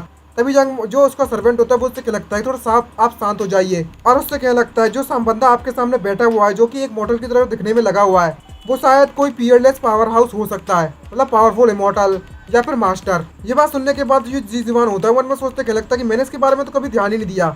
ये शायद लेजेंड्स में जैसा कहा जाता है बिल्कुल वैसा ही होगा, जो कि पावरफुल बनने के बाद सिंपलिसिटी में कन्वर्ट हो जाते हैं लोग और एक आम जिंदगी जीने की प्रैक्टिस भी करते हैं। साथ ये भी जो मास्टर बैठे हुए हैं वे भी एक आम जिंदगी का मजे ले रहे हैं। भाई इसके जो कैरेक्टर है वो अपने आप ही का दिमाग में खिचड़ी पका लेते हैं वे। और वो अपने सर्वेंट की तारीफ करते हुए इसको पिंच कर देता है और उससे क्या लगता है मैं तुमको यहाँ पर लाकर काफी ज्यादा अच्छा काम किया है मैंने। तभी उसका सर्वेंट उससे कह लगता है यही तो एक असली सबॉर्डिनेट को करना चाहिए अपने मास्टर के लिए। तभी जो जीजवान होता है वो जियांग चैन से कह लगता है बॉस। तभी जियांग चैन हंसते हुए स्माइल मारता है और उससे कह लगता है तुम्हारा बहुत बहुत शुक्रिया हमारे इस दुकान पर। और मन में सोचते कह लगता है आखिरकार यहाँ पर एक अमीर बंदा आ ही गया है, चाहे कुछ भी हो जाए मुझे इसे अच्छी से ट्रीट करना है ताकि मैं खूब सारे पैसे बना सकूं और इतने ज़्यादा चाबी होने की जरूरत नहीं है। और कहने लगता है कि तुम्हें जो भी सामान चाहिए आप देख सकते हो। जिसको देखते हुए जो जीजवान होता है वो मन में सोचते कहने लगता है और घबराते उसके पुतले छूट रहे होते हैं और कहने लगता है अगर तुम इतने ज़्यादा प्रीसियस और इतने ज़्यादा इंपॉर्टेंट ट्रेजर को दुकान पर इस तरीके से लगा कर रखे रहोगे तो यहाँ पर जितने भी लोग हैं इस दुनिया में वो इस सामान को चुराने के लिए तुम्हारे पीछे पड़ जाएंगे। और तभी जीजवान उस राइटिंग के बारे में उससे पूछने लगता है और क्या लगता है आखिरकार तुम्हें ये चीज़ कैसे प्राप्त हुई। तभी जीजवान उस मतलब जियांग चैन उससे क्या लगता है ये राइटिंग तो मैंने खुद लिखी है। ये सुनने के बाद तो भाई इसका कभी शौक के मारे क्या ही एक्सप्रेशन होती है, इसको देखने के बाद मेरी हंसी छूट जाती है और कहने लगता है ये तो वाकई में बहुत ज्यादा डरावना है भाई। तभी जियांग चैन उससे पूछ लगता है क्या तुम इस पेंटिंग को लेना चाहोगे। तभी जीजवान उससे क्या लगता है हाँ बेशक। और जियांग चैन उस पेंटिंग को उसके हवाले कर देता है। जैसे ही उस पेंटिंग को वह खोलकर देखता है तो उसकी आंखें फटी की फटी रह जाती है और उस पर पसीना पसीना धर रहा होता है। और जिसको देखने के बाद जब आगे खोलकर सामने देखता है तो उसकी बॉडी में और भी दो पसीने लगते हैं और वो कँपने लगता है क्योंकि जो जियांग चैन होता है वो बस उसको घूरने में लगा हुआ है। और वो उससे क्या लगता है पैसा भाई तुम्हें पैसा देना होगा, पैसा फ्री में तुम्हें यहाँ पर कुछ भी नहीं मिलने वाला। अगर तुमने कोई चीज खरीदी है तो तुम्हें उसके बदले में पैसे तो देना पड़ेगा, तुम्हें पता होगा ना ये एक फेयर ट्रेड है। इस तरह की बात सुनने के बाद वो कतई शौक हो जाता है और जीजवान कुछ भी समझ में नहीं आ रहा होता है और वो घबराते हुए उससे क्या लगता है बॉस मैं तो पैसे बिल्कुल भी नहीं लेकर आया। और जीजवान ये देखकर घबराने लगता है और उससे बताता है कि मैं मास्टर सच में बोल रहा हूँ कि मैं किसी प्रकार के कोई भी पैसे यहाँ पर नहीं लेकर आया हुआ हूँ। और उसका सर्वेंट भी ये सुनने के बाद सरप्राइज हो जाता है और जब ये बात जियांग चैन को पता चलती है तो वो उसे घूरना चालू कर देता है अपनी बुरी नज़रों से और वहाँ की सिचुएशन वाकई में बहुत ऑकवर्ड बन जाती है। और उसकी तरफ देखता है जीजवान की तरफ और मन में सोचते कहने लगता है जरा तुम्हें देखो तो जरा तुम कितनी ज़्यादा वेल ड्रेस्ड पहने हुए, कितनी ज़्यादा अच्छे कपड़े पहने हुए, लेकिन खुद को देखा तुम्हारे पास बिल्कुल भी पैसे नहीं है। ये बंदा बिल्कुल उस मिस मू जुनहुआंग की तरह है। ये सभी के सभी बस पासरवाए हैं जो गुजरने में लगे हुए हैं और वो वहीं पर रोना चालू कर देता है और आंसू निकल रहे होते भाई देखो तो जरा कितने आंसू निकल रहे हैं। तभी उसका सर्वेंट उससे कह लगता है यंग मास्टर क्या आपको इसके बारे में चिंता करने की जरूरत नहीं है, क्या आप ये बात भूल गए कि आपके पास अभी भी वह चीज मौजूद है। ये बात सुनने के बाद उस यंग मास्टर को जाने की जीजवान को होश आता है और वो कह लगता है हाँ मुझे याद आ गया, मेरे पास अभी भी वह चीज मौजूद है। तभी वो अपनी सबसे the radiant Yang sword core की स्वॉर्ड को निकाल लेता है और बताया जाता है कि जो स्वॉर्ड कोर है वो कोई रियल स्वॉर्ड नहीं है बल्कि मैं ये एक कंडेंस्ड निटल स्वॉर्ड है क्योंकि इस स्वॉर्ड के अंदर इंटेंट फंसा हुआ है, इसलिए हमें स्वॉर्ड कोर कहा जाता है। और जो जीजवान है उसे जय स्वॉर्ड कोर तब मिली थी जब वह रिस्ट्रिक्टेड ग्राउंड में एंटर किया था और इसे पाने के लिए अपने उसने जान पर खेलकर इसे हासिल करना पड़ा और इसको देते हुए वह काफी ज्यादा पसीना पसीना हो रहा होता है और वह कहने लगता है ये चीज मेरे लिए काफी ज्यादा प्रीसियस है, बहुत ज्यादा इंपॉर्टेंट है, लेकिन मैं इस चीज को पेंटिंग के बदले में एक्सचेंज करना चाहता हूँ, क्या ये आपके लिए काफी होगा। और जीजवान मतलब जियांग चैन उस चीज को देखकर थोड़ा बहुत सोचने लगता है और उससे क्या लगता है अच्छा ठीक है मैं इस चीज का इस्तेमाल कर लूंगा एक्सचेंज के लिए। और उसको देखकर कहने लगता है आखिरकार मैंने एक और आइटम को ट्रेड कर लिया है फिर से। तभी जीजवान उसका बहुत बहुत शुक्रिया करता है, आपका बहुत बहुत शुक्रिया शॉपकीपर जो आपने मुझे यह पेंटिंग दे दी है। और मन में सोचते जीजवान कह लगता है कि मेरे तो इसके बारे में बिल्कुल सोचा भी नहीं था कि जो यहाँ के जो मास्टर उन्होंने मुझे अपनी पेंटिंग यानी कि राइटिंग ऐसे ही दे दी और सच में दे दी यार। और तभी जो जीजवान होता है वो काफी तो खुश होता है। तभी अचानक जियांग चैन की आवाज आती है और उससे कहा था कि तुम इस बात को याद रखना कि सूरज डूबने से पहले तुम्हें अपने घर पर चले जाना चाहिए, नहीं तो इस पेंटिंग को मच्छरों के द्वारा और उनके खून के द्वारा अफेक्ट कर दिया जाएगा। और ये सुनने के बाद वो वहीं पर अपने घुटनों के ऊपर बैठ जाता है और कहने लगता है क्या इतनी ज़्यादा पावरफुल पेंटिंग होने के बाद भी तुम कह रहे हो कि इसे कुछ मच्छरों के द्वारा और खून से बिगाड़ दिया जाएगा। और उससे क्या लगता है आपका बहुत बहुत शुक्रिया शॉपकीपर जो आपने मुझे इतना ज़्यादा ज्ञान दिया है और मैं इस पेंटिंग का दिल से ख्याल रखूंगा, सच बोल रहा हूँ। और वो उस पेंटिंग को लेते खुश होते हुए वहाँ से चला जाता है और जियांग चैन पीछे से सब कुछ देखने में लगा हुआ है और वो उस स्वॉर्ड की जांच करता है और मन में सोचते क्या लगता है मुझे नहीं पता कि मुझे इसके बदले में कितने ज़्यादा सिल्वर कॉइन्स मिलने वाले हैं। खैर जो भी हो, और स्वॉर्ड को अपने उस खजाने की पेटी में डाल देता है और वहां से चला जाता है उसको डालने के बाद। खैर अब क्या फर्क पड़ता है, भले ही मैं कोई बिजनेस खोलूं या ना खोलूं। तभी हमें 3000 किलोमीटर वहां से उस जगह से दूर कहीं दिखाया जाता है जो कि युनहुआ की होली लैंड है, आई मीन होली ग्राउंड है। यहाँ पर कोई आग में जलती हुई लड़की को दिखाया जाता है और ये कोई और नहीं है बल्कि मैं युनहुआंग है जो कि अपनी इमोर्टल फिनिक्स आगी को जगाने में लगी हुई है और कल्टीवेट करने में लगी हुई है। और वह स्कल्पचर अभी भी उसके हाथों में पड़ा हुआ है और उसकी पावर धीरे धीरे करके लेवल अप होते होते होते होते एक इतने लेवल पर पहुंच जाती है कि वो उस पावर को और भी तो झेल नहीं पाती और क्या लगती है यही जो पावर है वो जो मैं हासिल करना चाहती थी अभी तक। और धीरे धीरे कर कर उसे कुछ अजीब सा महसूस होने लगता है उसकी बॉडी में। और उसकी बॉडी में से अचानक से जो चीज को वो स्कल्पचर को पकड़ी हुई होती है वो आसमान में उड़ना चालू कर देती है और वह उसके सर के ऊपर पहुंच जाती है। और वह चीज उसके छाती पर भी एक निशान बनने लगता है। और उसके छोटे छोटे गुब्बारे होते हैं ना, वो गुब्बारों में इतनी ज्यादा एनर्जी भर जाती है, इतनी ज्यादा एनर्जी भर जाती है कि वो छोटे छोटे गुब्बारे भी अचानक से फूल कर बड़े हो जाते हैं। तो गाइस, अगर आपको ये छोटे छोटे बड़े बड़े गुब्बारे पसंद आए हैं तो हमारी वीडियो को लाइक करना मत भूलिएगा और चैनल को सब्सक्राइब जरूर कर दीजिएगा। और तभी उसके जो निशान आ जाता है एक फिनिक्स का, इसको देखकर हमें पता चलता है और मन में सोचती है युन हुआंग कह लगती है, आखिरकार मैंने भी अपना इमोर्टल फिनिक्स सागी को जगा ही लिया। और वो खुश होने लगती है और उसकी आंखों से आंसू आने लगते हैं, क्योंकि बचपन से लेकर आज तक वे अपने इस फिनिक्स साइको को बिल्कुल भी नहीं जगा पा रही थी, जिससे कारण इसे कई सारे ह्यूमिलिएशन का सामना करना पड़ा था अपनी पूरी जिंदगी भर। लेकिन अब समय आ चुका है कि अपनी इस पावर को पूरी की दुनिया को दिखाया जाए। तभी अचानक से वो जाग ही पा रही होती है, तभी अचानक से किसी चीज़ की आवाज़ आती है और जिसको देखकर वो सरप्राइज हो जाती है और पीछे मुड़कर देखती है और क्या लगती है कौन है वहाँ पर। और मन में सोचते कहने लगती है कि मैंने आखिरकार अपने इमोर्टल फिनिक्स सागी को जगा ही लिया है। तो आखिरकार किसकी इतनी हिम्मत हो गई है कि मुझे मेरे कल्टीवेशन के दौरान डिस्टर्ब कर रहा है। तभी हमें किसी लड़की को आते हुए दिखाया जाता है और तभी वहाँ पर एक वाइट कलर की यानी कि आइस जैसी दिखने वाली लौंडिया को दिखाया जाता है, जो कि कतई बवाल दिख रही होती है और कमाल दिख रही होती है। और तभी जैसे जैसे वो गुजर रही होती है तो उस आसपास के जितने भी स्टूडेंट जितने भी लोग होते हैं वो उसके अपने हाथों से सैल्यूट मारने में लगे हुए होते हैं। और भाई जब ये लड़की जा रही है ना तो कतई हमारे व्यूअर्स का दिमाग हिला दिया इस लौंडिया ने, और हमें पता चलता है ये और कोई नहीं बल्कि वो सेंटेज है। जब युन हुआंग उसको देखती है तो वो उसको देखकर उसकी आंखें फटी जाती है, शौक होती है और क्या लगती है सिस्टर। तो हमें पता चलता है कि ये सेंटेज और कोई नहीं है बल्कि वो इसकी सिस्टर है। और तभी हमें सेंटेज के बारे में बताया जाता है कि इस लड़की का नाम युए हुआंग है, जो कि युन हुआंग की सिस्टर है, जो कि एक इनिशिएट अवेकनर है, जो कि बहुत ज्यादा टैलेंटेड है और बहुत ही ज्यादा इंटेलिजेंट। इसके जो कल्टीवेशन लेवल है वो काफी ज्यादा रफ्तार से बढ़ रहे थे, जिसके कारण आसपास के जितने भी स्टूडेंट थे, बाकी जितने भी पूरे के पूरे हॉली ग्राउंड के लोग थे, इसको देखकर कतई बहुत चक्के रह गए थे। और बाकी सभी स्टूडेंट को इस अकेली लड़की ने सरप्राइज कर दिया था और इनको कई ज्यादा पावरफुल बन चुकी उनसे ज्यादा। और अंत में आकर उसने एक ऐसे टेस्ट को पास कर लिया जिसके कारण इसे सेंटेज की उपाधि मिल गई। और इसकी जो एक्सिस्टेंस है वो युन हुआंग को कतई जेलिस करती है। तब जो युन हुआंग है वो यू हुआंग से पूछने लगती है, सिस्टर तुम यहाँ पर क्या कर रही हो। तभी जो युए हुआंग होती है वो उससे कह लगती है, तुम्हें पता भी है कि तुम किसी बड़ी मुसीबत में पड़ चुकी हो।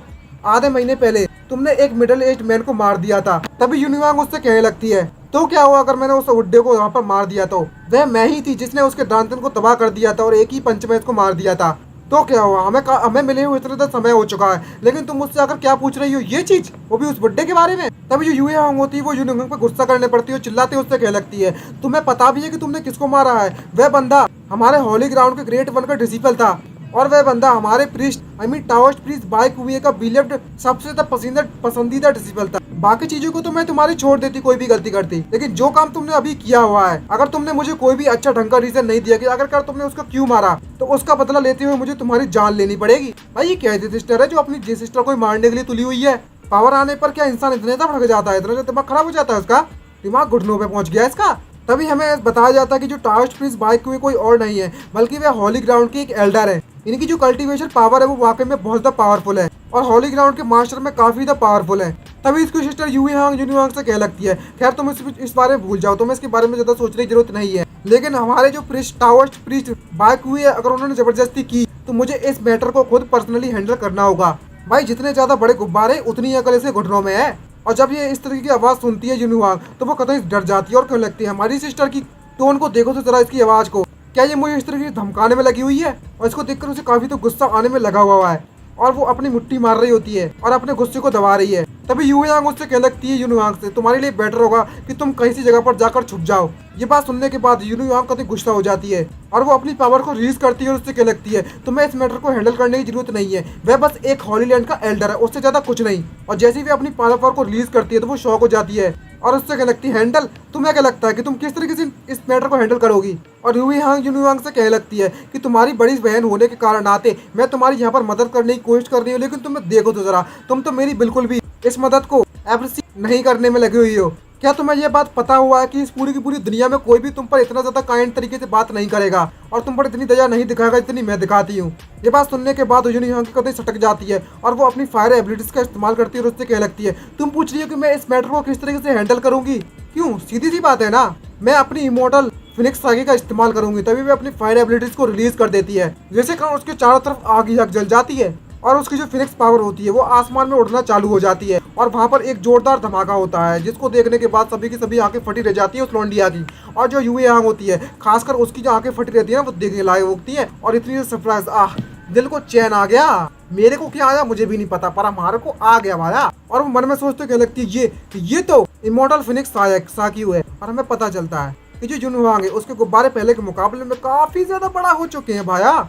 जरा देखो तो जरा, साइज देखकर हमें पता चल जाता है कि इसकी पावर कितनी ज्यादा बढ़ चुकी है और वाकई में ये पावरफुल हो चुकी है। और ये चीज देखने के बाद तो हमारे व्यूअर्स का दिमाग हिल जाता है। और अगर अभी भी आपने हमारे चैनल को सब्सक्राइब नहीं किया, वीडियो को लाइक नहीं किया है, तो भाई कुछ नहीं कर सकते हम इसमें। और वहाँ पर हमें उस एक फिनिश को दिखाया जाता है जब भी अपनी पावर को रिलीज करती है उस वक्त। और इसकी इतनी ज़्यादा पावर देखते हुए जो यूए यांग होती है मन में सोचते क्या लगती है, क्या ये ऐसा पॉसिबल हो सकता है कि इसने सच में अपनी इमॉर्टल फिनिक्स साकी को जगा लिया है। और जब यूए यांग अपनी सिस्टर को इस तरीके से पावर रिलीज करते हुए देखती है, उसे पता चलता है कि इसने अपनी इमॉर्टल फिनिक्स साकी को जगा लिया है, तो वह उसके सर की तरफ देखती है और हमें दिखाया जाता है कि उसमें से काफी ज्यादा मात्रा में एनर्जी निकलने में लगी हुई है। और उसकी तरफ देखते हुए क्या लगती है, आखिरकार इसके सर के ऊपर ये क्या चीज है, क्या ऐसा हो सकता है कि इसने अपने सच में अपनी इमॉर्टल फिनिक्स साकी को जगा लिया है। और सबसे ज्यादा शौक तो इसकी बहन को लगता है। और मन में सोचते क्या लगती है, आखिरकार ये कैसे पॉसिबल हो सकता है कि जो हमारे हॉली मास्टर उन्होंने नहीं कहा था कि इसको अपनी पावर को जगाना इसके लिए इम्पॉसिबल था। जो इसकी इमॉर्टल फिनिक्स साकी और मेरे जो आइस प्रिजन फिनिक्स साकी है वो सेम लेवल की पावर है। इसका मतलब ये हुआ कि टैलेंट के मुकाबले में मेरी जो सीनियर, जो मेरी सिस्टर है, मेरी जो छोटी बहन है, वो बिल्कुल भी मुझसे पीछे नहीं है। आखिरकार इसके साथ कुछ दिनों में क्या हुआ है, जब मैं सेकुलेट में कल्टीवेशन करने के लिए गई थी, और आखिरकार इसने अपनी फिनिक्स साकी को कैसे जगाया, आखिरकार ये सब तुमने कैसे किया। तब ये जुनहुआंग होती है वो मन में सोचते उसे बता रही होती है कि तुम्हें क्या पता कि ये सब मैंने कैसे किया है। ये सब मैंने अपने सीनियर मास्टर की मदद से किया है, जिन्होंने मेरी इस इमॉर्टल फिनिक्स साकी को जगाने में मेरी बहुत ज्यादा मदद की थी। और भाई साहब ये डॉल देखने के बाद तो कतई हिला डाला ना। और जिस तरीके से वो इसकी पावर जगने में लगी हुई होती है, तो उसकी एनर्जी इतनी दूर दूर तक चली जाती है कि वहाँ पर कई सारे लोगों की भीड़ लग जाती है। तभी अचानक से कोई आता है जिसको इसकी एनर्जी इतनी ज्यादा होती है कि जुनहुआंग भी उसे पहचान लेती है और कहने लगती है एक और बंदा यहाँ पर आने में लगा हुआ है इस वक्त। और वहाँ पर हमें उड़ते हुए बादलों में कई सारे लोगों को आते हुए दिखाया जाता है, जो कि उस जगह को चारों तरफ से देख लेते हैं। तभी वहाँ पर एक आदमी आता है और हमें बताया जाता है कि ये यूएस का हॉली ग्राउंड के हॉली मास्टर है, जिनका नाम यू शेंजी है। और यहाँ पर यू शेंजी आ जाता है और सभी के दोनों के दोनों अपने घुटनों के ऊपर बैठ जाते हैं और उससे कह लगते हैं, हम हॉली मास्टर को ग्रीट करते हैं। तभी जो यू शेंजी होता है वो देखकर जुनहुआंग को देखकर उससे कह लगता है, जैसा कि मैंने उम्मीद किया था इमॉर्टल फिनिक्स साकी से। और मन में सोचते कह लगता है, अब जबकि इसका इमॉर्टल फिनिक्स साकी जाग चुका है और साथ में इसकी बड़ी बहन का आइस प्रिजन फिनिक्स साकी भी जाग चुका है, अब ये जो फायर एंड आइस एक साथ मिलकर जब इस्तेमाल होगी तो ये दोनों साकी एक सुप्रीम ट्रेजर से कम नहीं है और ये दोनों एक सुप्रीम साकी बन जाते हैं। उस समय पर मैं कम्प्लीटली हेल्पलेस था और बिल्कुल भी मदद नहीं कर पा रहा था इसकी अवेकनिंग को लेकर, लेकिन मैंने इसकी बिल्कुल भी उम्मीद नहीं की थी कि इसने कम्प्लीटली इस तरीके से फ्यूचर में अपनी इमॉर्टल फिनिक्स साकी को जगा लेगी। इसका मतलब ये हुआ कि हमारे पूरे के पूरे युवा हॉली ग्राउंड के लिए ये चीज वाकई में सिंपली देखा जाए तो बहुत ज़्यादा ग्रेट है। और तभी जो यू शेंजी होता है वो क्या लगता है कि मैं भगवान की इच्छाओं को यहाँ पर बताने वाला हूँ कि तो हमारी इनर डिसिपल है मू जुनहुआंग, उसके पास एक एक्स्ट्रा ऑर्डिनरी टैलेंट है। तो 3 दिन के बाद मैं ये अनाउंस करता हूँ कि 3 दिन के बाद जो मू जुनहुआंग है उसे ट्रू डिसिपल्स के तौर पर प्रमोट कर दिया जाएगा। और उसकी जो सिस्टर होती है वो ये देखकर सरप्राइज होती है और कह लगती है, मन में सोचती है, क्या मेरी सिस्टर सच में ट्रू डिसिपल के तौर पर प्रमोट होने वाली है। तभी उनमें से कुछ लोग कह लगते हैं, मैंने सुना था कि ट्रू डिसिपल बनने का रास्ता सिर्फ एक ही है कि गोल्डन कोर रियलमी पर पहुंच जाओ, सिर्फ तभी तुम पहुंच सकते हो ट्रू डिसिपल रियलमी पर। और तभी जो जिंदिया रियलमी है उसे गोल्डन कोर रियलमी कहा जाएगा आपसे। तभी वहाँ पर जो कुछ लोग होते हैं वो ये भी कर रहे होते हैं कि साफ साफ दिखाई दे रहा है कि जो मू जुनहुआंग है वो clearly Realme of magic powers पर है। और तभी हमें जुनहुआंग को दिखाया जाता है जो कि इन सभी की बातें सुनने में लगी हुई है। और मन में सोचते कह लगती है, आज भी ये भी मेरे साथ होने में लगा हुआ है, इतनी रेस्पेक्ट मुझे मिलने में लगी हुई है, ये सब मेरे मास्टर के कारण हो रहा है। और वो हॉली मास्टर का शुक्रिया कहती है और उनके एल्डर्स का भी। और सभी के सभी लोग वहाँ से चले जाते हैं अपने रास्ते में। तभी उसकी जो बड़ी सिस्टर होती है वो जुनहुआंग से पूछ लगती है, जुनहुआंग आखिरकार तुम्हारे साथ क्या हुआ है, तुमने अपनी इमॉर्टल फिनिक्स साकी को किस तरीके से जगाया। तभी जो जुनहुआंग होती है वो पाउट करने लगती है और उससे कह लगती है, ये मेरा सीक्रेट है, मैं नहीं बताऊंगी। भाई कितनी क्यूट लग रही है भाई, कथई यार बवाल मचा दिया इसने। और मन में सोचते कहने लगती है कि जो मेरे सीनियर है वो एक सेक्रेटेड मास्टर है, तो आखिरकार मैं तुम्हें क्यों बताऊं। और वो उसे ना बताते हुए अपने केव के अंदर वापस चली जाती है, लेकिन इसकी बड़ी बहन को इस पर काफी ज्यादा डाउट होने में लगा हुआ है। और मन में सोचते कहने लगती है, यहाँ पर इसके बीच में कुछ ना कुछ तो चल रहा है, तो मुझे इसका मैटर को जल्दी जल्द इन्वेस्टिगेट करना ही पड़ेगा। मुझे पता है कि जो इमॉर्टल फिनिक्स साकी को उसे जगाना काफी ज्यादा अच्छी बात है, लेकिन मैं इस बात को लेकर काफी ज्यादा चिंतित हूँ। अगर इसने कोई शर्मनाक हरकत की हुई साकी को जगाने के लिए तो ये बहुत बुरा होगा, तो मुझे इस मैटर की जड़ तक जाना ही पड़ेगा। तभी हमें दूसरी तरफ दिखाया जाता है जियांग चैन, जो कि मार्केट में अपने सामान को बेचने में लगा हुआ था। और जियांग चैन को रिसेंटली पता चला है कि इस सिटी में आजकल कुछ ज्यादा ही कल्टीवेटर्स आ रहे हैं और जा रहे हैं, और इनमें वैसे तो कुछ ऐसे हैं जिन्हें उन्होंने कभी भी नहीं देखा। और इनकी आउटफिट को देखकर तो ऐसा लगता है कि ये वंडरिंग कल्टीवेटर्स हैं और डिफरेंट सेक्ट से आए हुए हैं। तभी जो जियांग चैन होता है वो एक आंटी के पास जाता है, आंटी वांग के पास, और उससे पूछ लगता है कि आखिरकार इस सिटी में आज इतने तक कल्टीवेटर्स क्यों आ रहे हैं, क्या यहाँ पर कुछ हुआ है। तभी उसकी जो आंट होती है उसे बताती है कि तुम्हें इसके बारे में सच नहीं पता, कुछ दिन पहले एक जीनियस इस यूए या डिवाइस में आ चुका है, और मुझे ये लगता है कि इसका किसी अवेकनिंग साइकिल से रिलेटेड है मैटर, और इसने अपनी पावर को जगाने के बाद, अवेकनिंग होने के बाद उसे इमीडिएटली ट्रू डिसिपल्स के तौर पर प्रमोट कर दिया गया था। और तभी जो जियांग चैन होता है वो उनमें सोचते क्या लगता है कि जो ट्रू डिसिपल्स का मतलब है कि वो अपने मुंह से आग पानी निकाल सकता है, अपने मुंह से आग उबाल सकता है, और इसके पास इतनी पावर होती है कि जिसकी कोई भी कंपेयर नहीं कर सकता। और एकदम से शाय मारते हुए कहने लगता है, एक कल्टीवेटर होना वाकई में बहुत ज़्यादा अच्छा रहता है ना, काश मैं भी कोई एक कल्टीवेटर होता यार।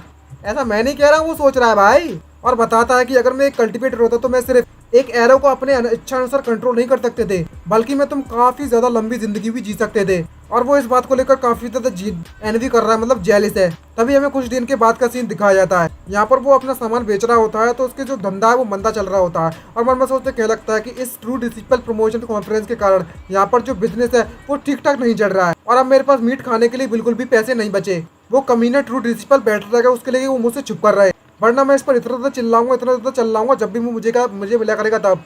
भाई इसको पता ही नहीं है कि वो ट्रू डिसिपल और कोई नहीं है, बल्कि मैं जिसने इसकी मदद की थी वही चेरेबिडो। और मन में सोचता क्या लगता है, मुझे पता है कि मेरे गार्डन में वेजिटेबल्स और फ्रूट्स लगे हुए हैं, लेकिन फिर भी मुझे भूख के मारे में मर तो नहीं जाऊंगा, लेकिन ईट खाने का मजा ही कुछ और है रोज। और अगर मैं मीट नहीं खाता हूँ तो मैं भाई रेबिट बन जाऊंगा, जो कि सिर्फ घास फूस खाता है, और वेजिटेबल्स के साथ मिलाकर मीट खाने का स्वाद ही अलग है। भाई मैं बता दूं कि मैं तो वेजिटेरियन हूँ, तो मेरे तो उस बारे में कुछ नहीं पता और कुछ कर भी नहीं सकते। और तभी वे अपने तीर कमान उठाता है और हंटिंग में निकल पड़ता है, और उससे क्या लगता है कैसा लगा कि अगर मैं अपना शिकार खुद ही हंट करूँ और बहुत सारा खाना इकट्ठा करके अपनी मील्स खुद ही बनाऊं। और वो शिकार के लिए निकल पड़ता है जंगल में। और भाई शिकार के लिए जब जंगल में जाता है तो उसे एक भी शिकार नहीं मिलता है काफी समय तक ढूंढने के बाद भी। और मन में सोचते क्या लगता है, एक रैबिट ही नहीं बल्कि मुझे कोई जिंदा चीज भी नहीं मिली इस पूरी जंगल में। क्या ऐसा सच में पॉसिबल हो सकता है कि इस बड़े जंगल में एक भी जानवर मौजूद नहीं है। तभी अचानक से उसे किसी चीज की आवाज सुनाई देती है, और वो इसको देखकर काफी ज्यादा खुश हो जाता है, और लगता है ये मूवमेंट्स क्या ऐसा हो सकता है कि यहाँ पर मुझे एक रैबिट मिल जाए खाने के लिए। और उसकी आंखें चमक पड़ती है एकदम जीप सी, भाई जीप से कतई पानी आने लगता है इसके, और वो फुल स्पीड में उसकी तरफ बढ़ने लगता है, और चिल्लाते हुए ऐसे अंदर जाता है। तो जो जानवर सामने से खड़ा होता है वो भी इसको देखकर डर जाता है, और तभी जैसे ही वो जियांग चैन है वो जानवर देखता है तो वो सरप्राइज हो जाता है, और हमें पता चलता है ये और कोई नहीं बल्कि मैं एक छोटी सी प्यारी सी एक फॉक्स है। और मन में सोचते हैं जियांग चैन क्या लगता है, मैंने आज तक अपनी लाइफ में किसी फॉक्स को नहीं खाया है।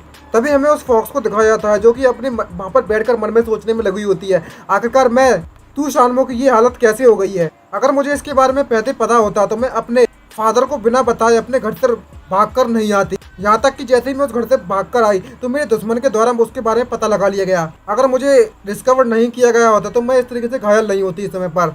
यहाँ तक कि अभी जो मेरा ह्यूमन फॉर्म है उसे मेंटेन करना भी मेरे लिए काफ़ी ज़्यादा डिफिकल्ट है। और तभी हमें इस फॉक्स के बारे में बताया जाता है जो कि तूशान फॉक्स एम्परर की इकलौती डॉटर है। और हमें बताया जाता है कि ये तूशान क्लैन की एम्परर की इकलौती डॉटर होने के बाद उस तूशान क्लैन की हॉली लैंड में ही बचपन से रहती हुई आ रही है, और इसका जो ब्लड है वो एक प्योर ब्लड है, जिसके कारण ये एक 6 टेल के साथ पैदा हुई थी, और क्लैन के सभी एल्डर्स के द्वारा इसको फेवर किया जाता है। और इसकी डॉटर इसके एम्परर के लिए इतनी ज्यादा प्रीसियस है ना, फॉक्स एम्परर के लिए, जिसका कोई ठिकाना नहीं रहा, जिसकी आइडेंटिटी के बारे में तो हम कुछ कह नहीं सकते। तभी हमें उस फॉक्स के ह्यूमन फॉर्म को दिखाया जाता है, पूरी तरीके से तो नहीं दिखाया जाता, लेकिन इसकी जो 6 टेल्स है वो दिखाया जाता है, ह्यूमन फॉर्म को दिखाया जाता है। भाई पर्दे के पीछे क्या है, पर्दे के पीछे हमको भी दिखा दो जरा, हमको भी देखना है, हमारे व्यूअर्स को भी देखना है वीडियो। तू शानमो को बताया जाता है कि तू शानमो हमेशा क्लैन के अंदर रही है, तो वो मन में सोचते कह लगती है कि तूशान था वह उस समय पर बहुत ज़्यादा बोरिंग था, इसलिए उसने डिसाइड किया कि वह अकेले इस क्लैन को छोड़कर जा रही है घूमने के लिए और दूसरी दुनिया में घूमकर आएगी। और जैसे ही उसने तूशान को छोड़ा तो उसके दुश्मनों के द्वारा उसे ढूंढ लिया गया, और उसके दुश्मन तभी से उसे हंट करना चालू कर दिया, जिसके कारण इसकी बॉडी पे काफ़ी ज़्यादा सीरियस डैमेज पड़ गए थे, और इसकी जो सारी की सारी पावर थी वह भी खत्म हो गई थी ऑलमोस्ट।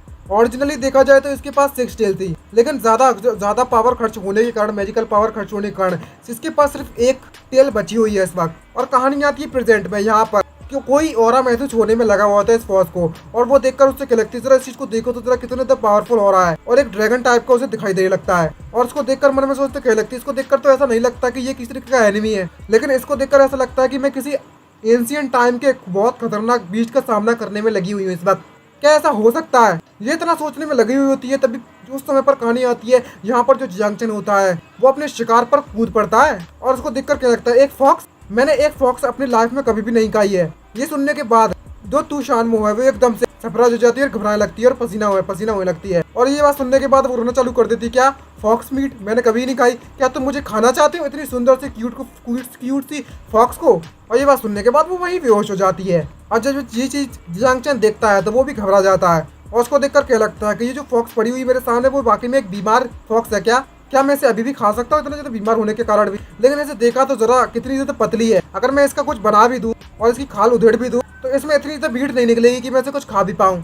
और जरा इसे देखो तो जरा अब ये बेहोश भी हो गई है, क्या मुझे इसे जाने देना चाहिए? खैर भूल जाओ, जरा इस फॉक्स को देखो तो जरा इसकी कितनी ज्यादा मुलायम और कितने ज्यादा सॉफ्ट फर है इसके, बाल है इसके, और देखो जरा कितनी ज्यादा क्लीन है। तो इससे मुझे ये पता चलता है कि ये जो फॉक्स है वो एक रेयर स्पीसीज है। अगर मैंने इस फॉक्स को ऐसे ही जाने दिया तो ये वाकई में बहुत शर्मनाक बात होगी मेरे लिए। चलो देखते हैं क्या मैं इस फॉक्स को पाल सकता हूँ और इसे पाल कर मोटा कर सकता हूँ क्या, और फ्यूचर में शायद ये बहुत ज़्यादा डिलीशियस भी हो जाए। और तभी भी जैसे ही उसमें आती है फॉक्स तो वो अपने आप को एक अनजान जगह पर पाती है और कहने लगती है आखिरकार ये कौन सी जगह है, क्या मुझे इस मॉन्स्टर के द्वारा खा लिया जाएगा? और चारों तरफ देखना चालू कर देती है और आसपास जब देखती है और कहने लगती है मेरे आसपास तो कुछ भी नहीं है यहाँ पर, तो इसका मतलब ये होगा कि मैं जगह को छोड़कर भाग सकती हूँ।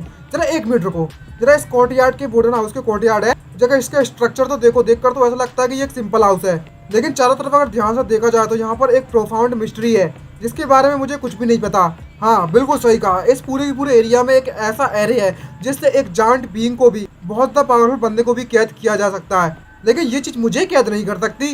जैसा कि सब लोग जानते हैं एक प्रिंसेस फॉक्सलैंड की प्रिंसेस होने के नाते मैं बहुत ज़्यादा पावरफुल हूँ। जरा देखते हैं कि मैं यहाँ से भाग पाती हूँ या नहीं। और वह अपनी पावर का इस्तेमाल करने लगती है, और जब वह इस फॉर्मेशन को तोड़ने की कोशिश करती है तो वह इस फॉर्मेशन को नहीं तोड़ पाती है और कहने लगती है क्या खत्म, मेरी जो कॉन्सियसनेस है वो जल्दी कोलैप्स होने वाली है, ये क्या हो रहा है यहाँ पर? और ये इतनी तो पावरफुल है रे, अगर मैंने यहाँ पर फोर्सफुली इसे तोड़ने की कोशिश करती हुई ना रुकी हुई होती और कंटिन्यू करती रही होती तो मुझे इस बात का डर है कि मेरी तो ऐश तैसी हो जाती। लेकिन आखिरकार ये बंदा है कौन? क्या ऐसा हो सकता है कि कोई पावरफुल हाउस पावर हाउस या फिर पावरफुल बंदा जिसकी मॉन्स्टर को कैप्चर करना कोई इस तरह की हॉबी हो, उस चीज ने मुझे कैद कर लिया यहाँ पर? मैं तूशान फॉक्स क्लैन से हूँ, मेरी ब्लड लाइन के कारण मैं काफी ज्यादा स्ट्रांग हूँ, तो ये एक नॉर्मल बात है कि उन जैसे पावरफुल लोग मेरे जैसे पावरफुल बीस्ट को एक पेट के तौर पर पालना चाहते हैं, इसलिए वे कैप्चर करना चाहते हैं मुझे। लेकिन मैं अपनी पूरी की पूरी लाइफ में पेट बनकर नहीं रहना चाहती यार। तभी अचानक से कानों में आवाज आती है और मैं पता चलता है कि जियांग चेन उस फॉक्स के पास आ जाता है और उससे पूछ लगता है ओह तुम्हें होश आ गया, और वो अचानक से उसको लेकर काफी ज्यादा सावधान हो जाती है और कहने लगती है मन में सोचते हुए लो ये आ गया यहाँ पर, यही बंदा था जिसने मुझे यहाँ पर लेकर आया है। तभी जियांग चेन उससे क्या लगता है तुम्हें मुझे इस देखकर इतने ज्यादा डरने की जरूरत नहीं है, भले ही मुझे नहीं पता हो कि आखिरकार तुम्हें क्या परेशानी है, क्या बीमारी है, लेकिन अगर तुम इस कोका कोला को पी लोगी तो ये तुम्हें हील कर देगी। मैं अपनी मेडिकल स्किल्स में एक नंबर से कॉन्फिडेंट हूँ, भले ही तुम एक फॉक्स हो फिर भी मैं तुम्हें हील कर सकता हूँ। और वो पाउट मारते उससे क्या लगती है मन में सोचते हुए भले ही मैं फॉक्स एम्परर की इकलौती डॉटर हूँ, लेकिन मैं तुम जैसे ह्यूमन की कभी भी पेट नहीं बनूंगी, इसके लिए मुझे चाहे मरना ही क्यों ना पड़े। जरा इसे देखो तो जरा, ये बस एक तुच्छ सी मेडिसिन है, क्या तुम मुझे इस मेडिसिन के सारे सब्स्टिट्यूट करने की कोशिश कर रहे हो? ऐसा बिल्कुल भी नहीं होने वाला, बिल्कुल भी नहीं। और वो फॉक्स जाकर उस मेडिसिन के पास पहुंच जाती है उचकती, और जब उस मेडिसिन को जाकर देखती है तो उसकी स्मेल लेती है तो वो उसको देख कर कभी सरप्राइज हो जाती है और उस पसीने छूट जाते हैं उसके, और उस मेडिसिन के अंदर से ऐसा महसूस हो रहा है जैसे कि उसकी आत्मा उस मेडिसिन के द्वारा खींची जा रही हो, और वो अपने आप को एक अलग ही दुनिया में पाती है और वो अचानक से उसमें आती है और वो उस मेडिसिन को पीना चालू कर देती है। उसे पता भी नहीं रहता कि आखिरकार उसकी बॉडी क्या कर रही है। जैसे उस मेडिसिन को पीती है तो उसकी पूरी बॉडी एकदम से हील हो जाती है और वो खुश हो जाती है और मन में सोचते कहने लगती है पूरी की पूरी बाल को चाटने के बाद ये फीलिंग तो ऐसा लग रहा है जैसे कि मैं असेंड करने वाली हूँ और मेरा लेवल अप हो रहा है। तभी जियांग चेन उससे कहने लगता है थोड़ा और खाओ और जल्दी से बड़ी हो जाओ, और फॉक्स को कुछ भी समझ में नहीं आ रहा होता है और उससे कहने लगती है मन में सोचते हुए आखिरकार ये मुझे इतने ज़्यादा जल्दी से बड़ा क्यों करना चाहता है। तभी हमें कुछ दिनों के बाद सीन दिखाया जाता है जहाँ पर जो फॉक्स होती है वो जियांग चेन के गोद में बैठकर सो रही होती है और वो मन में सोचते कह रही होती है आखिरकार ये जगह है क्या चीज़। इस पूरे के पूरे घर के अंदर कई प्रकार के कई सारे आर्टिफैक्ट्स हैं, लेकिन आखिरकार ये बंदा है कौन? क्या ये बंदा वही हो सकता है जिसको मेरे फादर के द्वारा मेंशन किया गया था, एक सेक्रेटेड मास्टर? मैंने अपनी लाइफ में कई सारी एंशिएंट बुक्स को रीड किया हुआ है और उनके बारे में कई सारे रिकॉर्ड्स लिखे हुए हैं, और मैंने अपनी इस लाइफ में एक ऐसे सेक्लूडेड मास्टर को एनकाउंटर हो चुका है, मेरा सामना हो चुका है, जो कि मॉन्स्टर को अपने पेट के तौर पर पालना चाहते हैं। भाई पोकेमॉन वाला ऐश आ गया यहाँ तो। और तभी हमें दिखाया जाता है कि जो जियांग चेन होता है वो एक पिंजरा बनाता है उस फॉक्स के लिए, और उस फॉक्स को उस पिंजरे में कैद कर देता है। और जाते हुए मन में सोचते क्या लगता है कि आखिरकार मुझे डिनर के लिए क्या बनाना चाहिए, और मेरे घर में फिर से मीट बनाने के लिए नहीं है। और दूसरी तरफ जब फॉक्स उसको केज में पहुंच जाती है तो मन में सोचते क्या लगती है, क्या एक तूशान की प्रिंसेस होने के बाद भी मेरी जो किस्मत है वो यही लिखा है मेरी किस्मत में। तभी नेक्स्ट सीन शिफ्ट होती है यान कैपिटल के दायन इंपीरियल सिटी से। यहाँ पर दायन एम्परर का आज बर्थडे है और सेलिब्रेट होने में लगा हुआ, और कई सारे धमाके हुए जाते हैं उसके काजल के बाहर। आई मीन पटाखे फूट रहे पटाखे। और हमें इस एम्परर के बारे में बताया जाता है, ये दायन सेकंड कंट्री का डायनेस्टी का एम्परर है, जो कि टॉप पावर हाउस में आता है पूरी दुनिया में। तो सिंपली देखा जाए तो इसके अकेले एक बर्थडे ने पूरी दुनिया के काउंटलेस लोगों को अट्रैक्ट किया है। भले ही उन्हें इनवाइट किया जाए या नहीं किया जाए, लेकिन वे इस सेरेमनी को अटेंड जरूर करेंगे। यहाँ तक कि इस दुनिया के जितने भी सेक्ट्स हैं और क्लैन हैं, वे सभी के सभी लोग अपने रिप्रेजेंटेटिव को यहाँ पर जरूर भेजेंगे और कुछ उपहार भी भेजेंगे। यहाँ पर तभी अनाउंस होता है कि हमारे मेजेस्टी यानी कि हमारे एम्परर यहाँ पर मौजूद यहाँ पर आ चुके हैं। और तभी एक उड़ती हुई रोशनी को दिखाया जाता है। यहाँ पर बताया जाता है कि जो एम्परर होता है वो कतई धमाकेदार एंट्री मारता है और क्या लगता है, लेडीज एंड जेंटलमैन आप सभी का स्वागत करते हैं हमारे इस वीडियो में। तो अगर जिसने भी हमारे चैनल को सब्सक्राइब नहीं किया तो फटाफट से सब्सक्राइब कर लीजिए और वीडियो को लाइक करना मत भूलिए, और 1 लाख मतलब 1000 लाइक जरूर जल्द से जल्द करवा दीजिएगा। तभी हमें बताया जाता है कि जे his majesty the emperor of the दायान, इनका नाम होता है जी युआन हाओ, और वो सभी का शुक्रिया कहने लगता है और कहने लगता है कि आपका बहुत बहुत शुक्रिया जो आप मेरे इस बर्थडे पार्टी में आए और मेरे साथ सेलिब्रेट करने के लिए। और सभी के सभी लोग उस एम्परर को कॉन्ग्रेचुलेट करने लगते हैं उसके बर्थडे के लिए और कहने लगते हैं कि आपकी उम्र लंबी हो और आपकी फैमिली खुशहाल रहे। और सभी के सभी लोग सिर्फ एम्परर की तारीफ किए जाते हैं। तभी हमें जी जुआन को दिखाया जाता है, जो कि एक कोने में खड़ा हुआ है, बिल्कुल स्ट्रेट खड़ा हुआ है और कपाने में लगा हुआ है। तभी उसका सर्वेंट उससे पूछने लगता है, यो रहने से आखिरकार आप इतने ज्यादा नर्वस क्यों हैं? तभी जी जुआन उससे कहने लगता है, खैर मैं इसलिए ज्यादा नर्वस हूँ क्योंकि जो मेरा फादर का कॉन्ग्रेचुलेटरी गिफ्ट है वो सबसे ज्यादा अलग है, पर तुम इस बात को रिलैक्स हो चुके हो सकती हो, मैं बिल्कुल ठीक हूँ अब। और बताया जाता है यह एक ऐसा बर्थडे है यहाँ पर सबसे ज्यादा लोग किस चीज को लेकर सबसे ज्यादा अट्रैक्ट होते हैं, वह चीज है कि उस डायनेस्टी के एम्परर का जो प्रिंस है वो अपने फादर को क्या गिफ्ट देता है। सभी की नजरें बस इसी पर टिकी हुई होती है, क्योंकि जो हमारे इंपीरियल डायनेस्टी है वो हॉली ग्राउंड की तरह नहीं है, क्योंकि उन हॉली ग्राउंड में जिस किसी के डिसिपल्स के पास भी सबसे ज्यादा स्ट्रेंथ होगी और सबसे ज्यादा टैलेंटेड होगा उसी को अटेंशन मिलेगी। यहाँ दूसरी तरफ डायनेस्टी में जो प्रिंस होती है, अगर वे थ्रोन को या फिर उस सिंहासन को हासिल करना चाहते हैं तो उनके लिए सबसे ज्यादा इंपॉर्टेंट चीज क्या होती है कि वह एम्परर का फेवर और अटेंशन को हासिल करे। तभी वहाँ पर कोई अनाउंस करता है कि यहाँ के जो फर्स्ट प्रिंस है वो यहाँ पर अपना प्रेजेंट यानी कि तोहफा देने वाले हैं। तभी यहाँ पर फर्स्ट प्रिंस को बताया जाता है, वो आकर कहने लगता है, आपका बेटा अपने फादर को बर्थडे के लिए मुबारकबाद देता है और अपने हाथों में एक क्रिस्टल टाइप की निकालता है और उसको प्रदर्शित करते हुए उससे कहने लगता है कि ये जो चीज मेरे हाथों में इस वक्त मौजूद है वह कुछ और नहीं है बल्कि ये एक रेनबो जेड स्पिरिचुअल स्टोन है, जिसे मैंने 3700 रेनबो फ्लड ड्रैगन्स को मारने के बाद हासिल किया है। और जो भी बंदा इस चीज को पहनता है उसकी सोल नरिश हो जाती है और उसकी एनर्जी धीरे करके बढ़ जाती है, और मैं ये चीज अपने फादर को प्रेजेंट करना चाहता हूँ। ये बात सुनने के बाद वहाँ पर आसपास के जितने भी लोग होते हैं वो ये देखकर घबरा जाते हैं, सरप्राइज हो जाते हैं और कहने लगते हैं, हमारे प्रिंस ने इस चीज को हासिल करने के लिए 3700 फ्लड ड्रैगन्स को मार दिया। आखिरकार जो फर्स्ट प्रिंस है वो कितने ज्यादा पावरफुल है। सबसे ज्यादा इंपॉर्टेंट चीज ये नहीं है कि इन्होंने फ्लड ड्रैगन्स को मार लिया, ये एक एंशिएंट मेथड है जो कि फर्स्ट प्रिंस ने यूज की थी उस वक्त। यहाँ तक मुझे पता हुआ है कि जो एंशिएंट मेथड्स हैं उसे कई सालों पहले भुला दिया गया है। तभी दूसरा बंदा कहने लगता है, तुमने बिल्कुल सही कहा, क्योंकि जो एंशिएंट मेथड होती है वो बहुत ज़्यादा इंपॉर्टेंट होती है और इसको देखकर तो ऐसा लगता है कि जो एम्परर होते हैं वो इस गिफ्ट को काफी ज्यादा पसंद करेंगे। तभी वे जो एम्परर होता है वो उसकी तारीफ करता है और उससे क्या लगता है, तुम्हारा जो गिफ्ट वो इतना बुरा नहीं था, मैं इस गिफ्ट को एक्सेप्ट करता हूँ। और वहाँ पर जितने भी लोग होते हैं वो क्या लगता है, जैसा कि हमने फर्स्ट प्रिंस से उम्मीद की थी। दूसरी तरफ जो एम्परर होता है वो मन में सोचते क्या लगता है, ये जो तुम्हारा प्रेजेंट है वो सिर्फ मेरी सोल को नरिश कर सकता है, इसमें कुछ भी इतनी तक खास बात नहीं है। तभी कोई अनाउंस करता है यहाँ के जो सेकंड प्रिंस है वे अपना प्रेजेंट यानी कि तोहफा देने वाले हैं। तभी जो सेकंड प्रिंस होता है वो बताता है कि ये जो मेरा एंशिएंट मिरर है जो कि हेवन और अर्थ की एनर्जी से बना हुआ है, जो कि ड्रैगन विन का पता लगा सकता है सर्टेन रेंज में। तभी कुछ लोग तारीफ करते हुए कहने लगते हैं, ये सभी के सभी प्रिंस है वाकई में दाया यूनिवर्सिटी के डायनेस्टी के प्रिंस कहलाने लायक है। जरा देखो तो जरा कितनी रेयर ट्रेजर को लेकर आए हैं ये लोग, कितना ज्यादा रेयर खजाना है। तभी वहाँ पर एक प्रिंस आता है और वो क्या लगता है, फिफ्थ ब्रदर मुझे नहीं पता कि तुम जब मुझसे लास्ट ऑक्शन में मुझसे हार गए थे, लेकिन क्या तुमने अपने हमारे फादर के लिए कोई अच्छा तोहफा ढूंढ कर लेकर आए हो? लेकिन अगर तुम्हारे पास किसी प्रकार कोई भी तोहफा नहीं है तो मुझे इस बात का डर है कि तुम हमारे फादर के लिए एक शर्मिंदगी भरी बात से ज्यादा कुछ नहीं हो। तभी हमें बताया जाता है कि ये बंदा कोई और नहीं बल्कि मैं दायान्स का थर्ड प्रिंस है। क्या चौमू बंदा आ गया भाई, यहाँ पर एक विलन तो आता ही है। और तभी हमें बताया जाता है कि जो थर्ड प्रिंस है वह क्वींस जो इस डायनेस्टी क्वीन है उसके द्वारा पैदा किया गया है। तो इसका मतलब ये हुआ इसके जो नोबल स्टेटस है वो स्पेशल नहीं है, बल्कि मैं बचपन से ये काफी ज्यादा टैलेंटेड बंदा है। यहाँ तक कि यह जो यान के एम्पर है उनके द्वारा काफी ज्यादा फेवरेट किया जाता है। यहाँ तक कि इसकी जो बर्थ मदर है वह भी दायान की जो एम्पर की जो क्वीन है, क्वीन जो कि हमेशा फिफ्थ प्रिंस के और जी जुआन यानी कि फिफ्थ प्रिंस से पंगे लेता रहता है ये बंदा। तो सीधे शब्दों में कहा जाता है कि ये सब एक दूसरे के खिलाफ नहीं है, बल्कि में इन दोनों के बीच में हमेशा कंटेस्टेंट चलता रहता है, ये कंपटीशन चलता रहता है कि कौन जीतेगा और कौन हारेगा। लेकिन हम बचपन से लेकर आज तक वह सिर्फ जी जुआन ही था जो कि हमेशा से हारा करता था।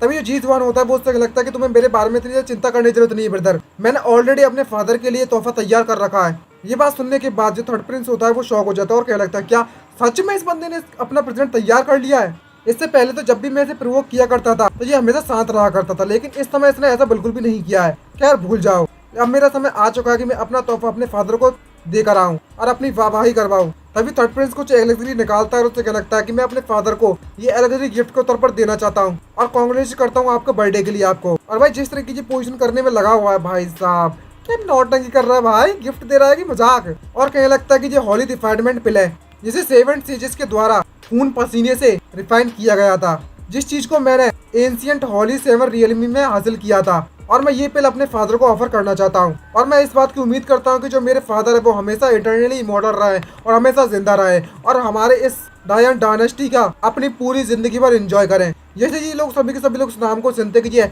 7 हॉली रिफाइनमेंट पिल है। ये बात सुनने के बाद सभी की आंखें और मुंह फटे फटे जाते हैं और कहने लगते हैं क्या ये वह पिल नहीं है जो कि कई समय पहले गायब हो गई थी? क्या तुम एक नंबर के बेवकूफ हो? क्या तुमने थर्ड प्रिंस को सुना नहीं है कि उन्होंने क्या कहा था कि इस चीज को इन्होंने एंशिएंट हॉली 7 रियलमी में हासिल किया है? तभी वो कह लगता है कि इसके अफेक्ट के लिए नहीं बल्कि मैं इसका नेम ही काफी है यहाँ पर दुनिया में तबाही मचाने के लिए। और जब ये इसका फिफ्थ प्रिंस हो जाए जी जुआन जब ये बात सुनता है तो वो पसीना पसीना हो जाता है और क्या लगता है कैसे ये कैसे पॉसिबल हो सकता है, आखिरकार ये चीज उसने कैसे की।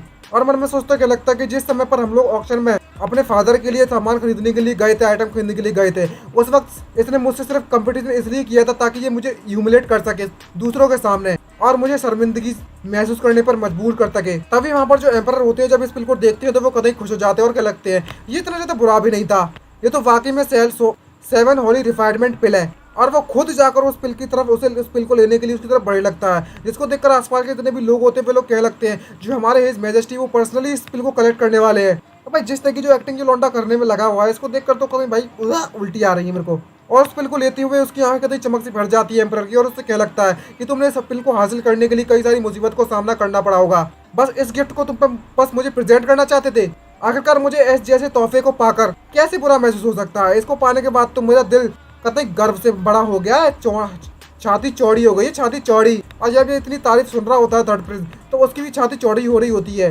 भाई साहब तारीफ का भूखा है लौंडा, तारीफ का भूखा। तभी वे कह लगता है जब तक मेरे फादर मुझसे हैप्पी है, खुश है, तब तक ये हार्डशिप और इतनी तब मेहनत मुझे घंटा फर्क नहीं पड़ता इससे। तभी अचानक से वहाँ पर सभी लोग उसकी तारीफ करने लगते हैं और उसी तरीके से उनकी जो पार्टी का गिफ्ट होता है वो खत्म होता है और वो फिफ्थ ब्रदर के पास आता है चिल्लाते हुए लगता है फिफ्थ ब्रदर तुम्हें लगा था कि मैं उस ऑक्शन पे जो चीज मैं तुमसे जीता था मैं उसे फादर को प्रेजेंट के तौर पर इस्तेमाल करने वाला हूँ? क्या तुम एक नंबर के बेवकूफ हो? और तभी वहाँ पर इसी तरीके से एक एक करके सभी प्रिंसेस अपना तोहफा एम्परर को देना चालू कर दिया। उसके बाद थर्ड प्रिंस के बाद फोर्थ प्रिंस आए जिसका तोहफा इतना ज्यादा कुछ खास नहीं था क्योंकि सभी के सभी जो लोग हैं वो थर्ड प्रिंस के तोहफे पर ही नजर डाले रखेंगे।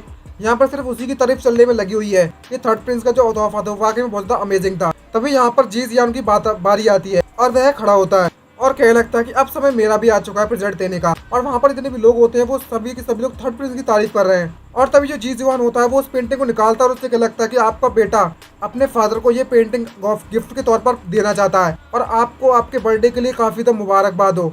और जो राइटिंग है जब मैं ट्रेवल करने में लगा हुआ था ये राइटिंग मुझे तब हासिल हुई और इस राइटिंग के अंदर 2 पोएम लिखी हुई हैं जिसको एक मास्टर के द्वारा लिखा गया है ग्रेट चार्म के साथ। और ये पेंटिंग मैं अपने फादर को डेडिकेट करना चाहता हूँ। ये बात सुनने के बाद जितने भी वहाँ पर लोग होते हैं वो शौक से भर पड़ते हैं और कहने लगते हैं ये पेंटिंग तुम कह रहे हो कि ये पेंटिंग को किसी एक्सपर्ट के द्वारा लिखा गया है वो भी एक किसी ग्रेट चार्म के साथ, और थर्ड प्रिंस के मुंह से एकदम से हंसी छूट पड़ती है और कहने लगता है क्या एक राइटिंग। यहाँ पर जो बाकी प्रिंस थे उन्होंने सभी ने अपना ट्रेजर्स उनको दिया है, लेकिन जरा इस फिफ्थ प्रिंस को देखो तो जरा, इसने सिर्फ एक राइटिंग का पीस दे रहा गिफ्ट के तौर पर और कह रहा है कि ये किसी मास्टर के द्वारा राइट किया गया है और वो भी ग्रेट चार्म के साथ। क्या जो फिफ्थ प्रिंस है उनका दिमाग खराब हो चुका है? आखिरकार इसका मतलब क्या है?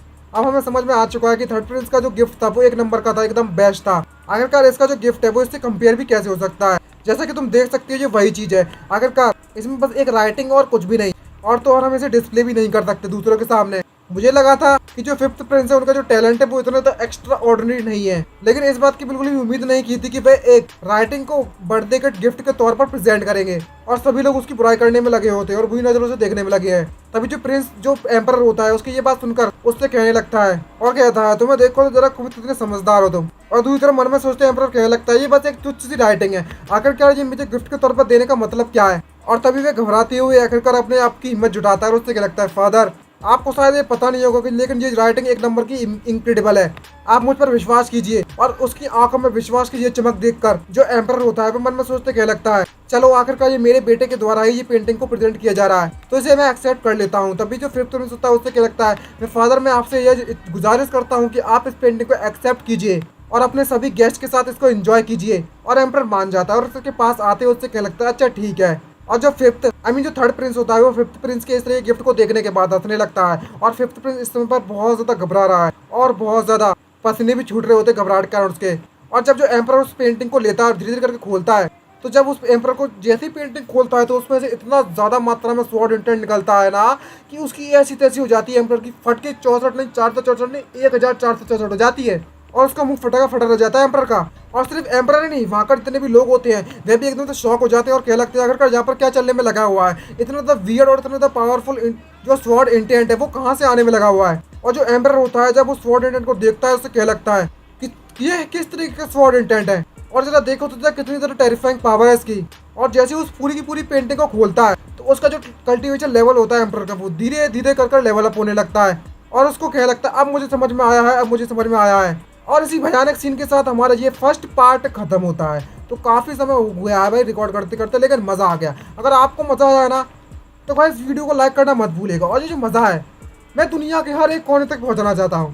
तो गाइस मैं चाहता हूं कि आप मेरे चैनल को जल्द से जल्द सब्सक्राइब कर दीजिएगा। इस लाल कलर का बटन दिख रहा होगा उसको सब्सक्राइब कर दीजिए अगर आप नेक्स्ट पार्ट इसका चाहते हैं।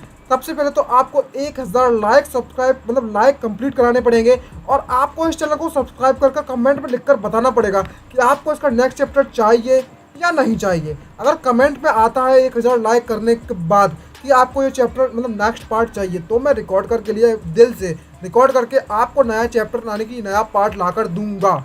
ये मेरा वादा है आपसे। लेकिन अगर आपको ये पसंद नहीं आता है और इस तरह की रिक्वेस्ट मुझे नहीं आती है तो मुझे ही लगता है कि कोई मतलब बनता है इसे रिकॉर्ड करने का इसका नेक्स्ट पार्ट।